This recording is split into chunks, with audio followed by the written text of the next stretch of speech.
Hello everyone, welcome to my channel English with Aparna. आज हमारी grammar का फर्स्ट वीडियो है, तो प्लीज़ मेरी वीडियो को लास्ट तक देखिएगा। मैं आपको विश्वास दिलाती हूँ कि मैं आपको अपना 101% देने की पूरी कोशिश करूँगी। तो आज हम हेल्पिंग वर्ब से स्टार्ट करते हैं। तो let's we start. Helping verb जो हमारी इंग्लिश ग्रामर का मोस्ट इम्पॉर्टेंट पार्ट है, जिसमें बहुत सी हेल्पिंग वर्ब होती है, जिसमें आज हम एच और एम को सीखेंगे। हमारे सेंटेंस में सिंगुलर और प्लूरल होता है, तो आज हम आपको सिंगुलर सिखाएंगे। सिंगुलर मीन्स होता है एक वचन और प्लूरल मीन्स होता है बहुवचन।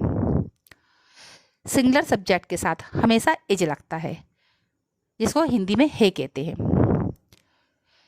सिंगुलर सब्जेक्ट एक वचन होता है, जैसे कि ही, शी, दैट। ही लड़के के लिए यूज होता है, शी हमेशा लड़की के लिए यूज होता है, दैट दूर के लिए यूज होता है, दिस यह होता है जो पास के लिए होता है, और इट क्यों हम हिंदी में यह कहते हैं, जिसे हम या तो एनिमल के लिए यूज करते हैं या फिर कोई मौसम हो, एयर हो, जो हम आगे आपको एक्सप्लेन करेंगे। सिंगुलर नाउन ये एक व्यक्ति, वस्तु, स्थान के नाम के आगे होता है। जैसे कि ये सब आपने जो देखे ये भी सब सिंगुलर में है, लेकिन ये सब प्रोनाउन है। तो जो नाउन होते हैं, जैसे व्यक्ति, राम, गीता, सीता, वस्तु हो गया पेन, पेंसिल, स्थान हो गया झांसी, कानपुर, ईटीसी। इसमें एनिमल भी होता है, और आई ना तो हमारा सिंगुलर का पार्ट होता है, ना ही हमारा प्लूरल का पार्ट होता है। आई के लिए हम एम का यूज़ करते हैं। और आप ये ध्यान रखिए, ये सारा जो भी बताया जा रहा है वो प्रेजेंट टेंस है।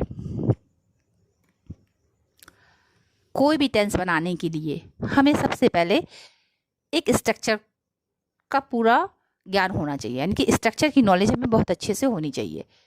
तो सबसे पहले हम स्ट्रक्चर में कर्ता लेते हैं, फिर हम कर्म लेते हैं, और फिर क्रिया लेते हैं। प्लीज़ आप इसको स्क्रीनशॉट लेके नोट डाउन करते जाइएगा।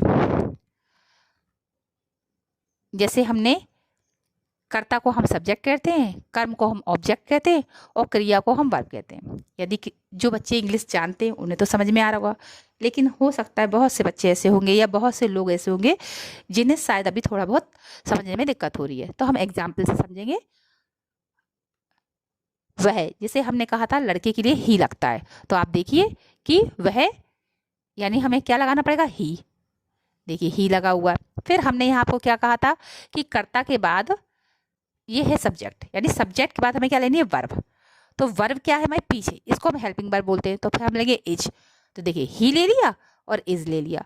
फिर हमने क्या किया कि कॉम्प्लीमेंट ऑब्जेक्ट लेते हैं। तो कॉम्प्लीमेंट क्या है कि ये एक लड़का, तो ये हमने आप बॉय लिख दिया। तो बिल्कुल ये हमने नंबर डाला है 1, फिर हेल्पिंग वर्ब आता है 2 नंबर पे, और जो हमारा कॉम्प्लीमेंट ऑब्जेक्ट है वो 3rd नंबर पे आएगा।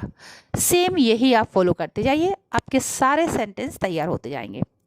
देखिए वह एक लड़की है, सेम फॉलो करिए। वह माने अब हम ही लगाएंगे या शी, लड़की है तो ऑब्वियसली कि हम सी लगाएंगे। आइए फिर है के लिए हम क्या लगाएंगे, एज। तो आप यहाँ देखिए शी इज आ गया।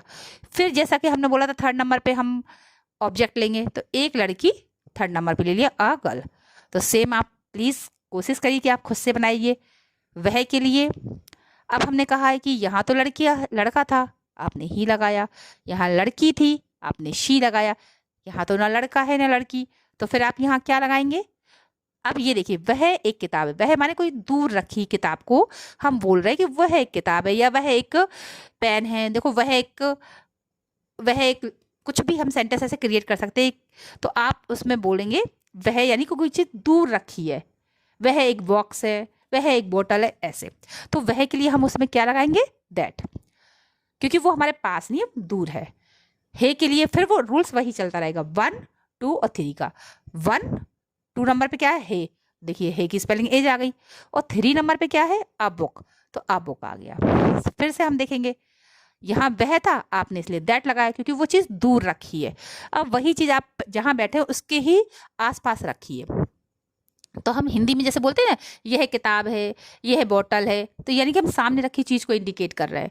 तो सामने रखी चीज़ के लिए हम क्या लगाएंगे, दिस। तो यह की स्पेलिंग क्या हो गई, दिस।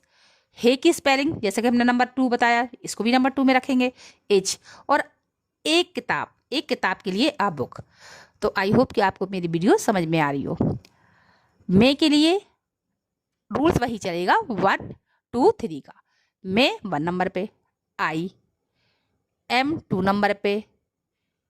अब एम क्यों लगा है यहाँ पे? तो हमने एज एज एज लिया था क्योंकि हमने आपको 2 हेल्पिंग वर्ब समझाने के लिए बोला था, इसीलिए कि आपको धीरे धीरे समझ में आएगा। तो मे के लिए एम लगता है हमेशा, यदि सेंटेंस में हूँ लिखा है तो आई और एम दूसरे नंबर पे आ गया। अब थर्ड नंबर पे क्या आएगा? वही कॉम्प्लीमेंट ऑब्जेक्ट, जैसा कि हमने कहा है वर्ब के बाद आता है। तो क्या लिखा है? बहादुर लड़की। तो बहादुर लड़की के लिए लगेगा अ ब्रेव गर्ल। फिर सेम इसको फॉलो करिए। मे के लिए जैसा कि हमने बोला था आई, दूसरे नंबर पे हूँ एम, थर्ड नंबर पे होशियार इंटेलिजेंट। एक बार फिर से हम आपको समझाते हैं, फिर से देखिए।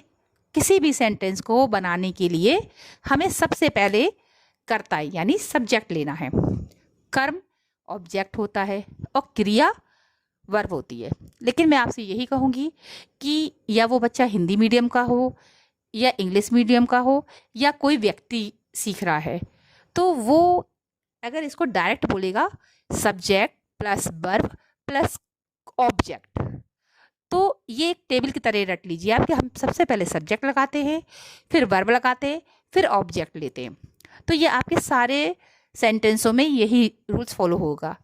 तो इसीलिए जितने भी अफर्मेटिव सेंटेंस है, तो इसे हम अफर्मेटिव सेंटेंस कहते हैं क्योंकि ये सीधे सीधे वाक्य हैं, साधारण वाक्य। इसमें नहीं, नॉट नहीं लगा हुआ है, क्या, क्यों, कैसे नहीं लगा। ये सब आगे हम धीरे धीरे स्टेप बाय स्टेप आपको क्लियर करेंगे। फिर से एक बार बताया हमने, जैसे कि वह माने ही लगा है, लड़का है। इस वह के लिए शी लगा है क्योंकि आपको दिख रहा है यहाँ पे लड़की है। ये वह दैट लगा है क्योंकि किताब है और कोई दूर रखी किताब है, इसलिए हमने दैट लगाया। यह कोई हमारे पास में रखी चीज़ है, किताब है, इसलिए हमने दिस लगाया है। मैं के लिए हमने बताया था जैसे आई लगता है, तो आई के साथ में हमेशा हु की स्पेलिंग एम होती है। और बहादुर लड़की के लिए अ ब्रेव गर्ल। सेम वो यहाँ हुआ है। मे के लिए आई, तुरंत लिखा हमने हु के लिए एम, और होशियार लड़की के लिए इंटेलिजेंट। तो आई होप कि आपको समझ में आया हो। तो ये हमने होमवर्क दिया है। प्लीज़ अगर आपको थोड़ा भी समझ में आया हो तो आप इसमें से आप ज़रूर इसको बनाइए और कमेंट्स में मुझे लिखिए। इससे मुझे मोटिवेशन मिलेगा कि मेरा पढ़ाई हुआ आपको समझ में आया है। तो प्लीज़ मेरे चैनल को सब्सक्राइब करिए, लाइक करिए, कमेंट करिए, जिससे कि मुझे आगे वीडियो बनाने के लिए मोटिवेशन मिले और मैं आगे वीडियो बनाऊं। Thank you.